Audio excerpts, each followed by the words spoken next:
Thank you for joining us. Today we will be reviewing products from Qor Watercolors by Golden. Watercolor paint is soluble in water and easily resoluble as well, so it can be reactivated after it is dry, unlike oil and acrylic paints. Qor modern watercolors use an exclusive binder that provides more pigment in every brushstroke while retaining the best qualities of traditional watercolors. The intense colors can be let down into subtle washes by adding more water, so a little bit of Qor goes a long way.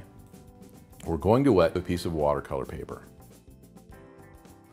Using some quinacridone magenta, you can see how the bold, intense color at the top of the page becomes more transparent as it is diluted with more water toward the bottom of the paper. Quinacridone magenta is a non-granulating color and produces a smooth, even wash. If we use some ultramarine blue, you can see that it granulates. The pigment creates a more mottled appearance as compared to quinacridone magenta.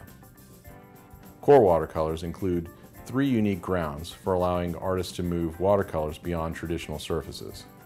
Qor watercolor ground is a brushable base coat with a smooth, absorbent surface. Qor light dimensional ground creates a dimensional, absorbent surface that can be applied smoothly or used to create a highly textured surface. Qor cold press ground creates a rough surface that easily accepts color and produces variations in staining. For a smooth surface, skim the top with a wet palette knife when applying.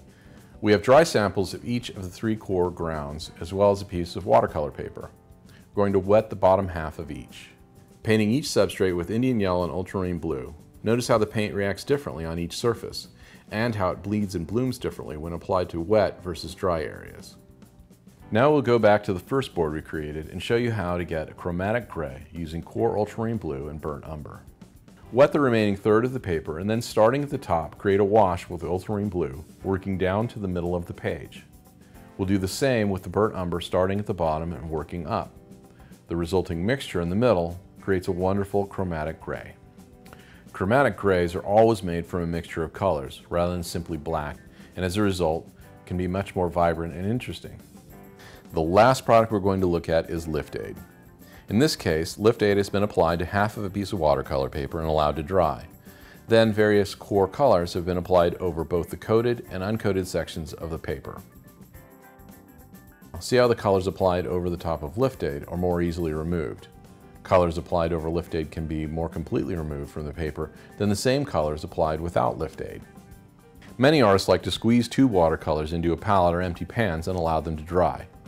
Just like traditional watercolor, Qor is easily re-wet and works well in this manner. Thanks for watching, and as always, if you have questions, please visit our website or contact our product support team.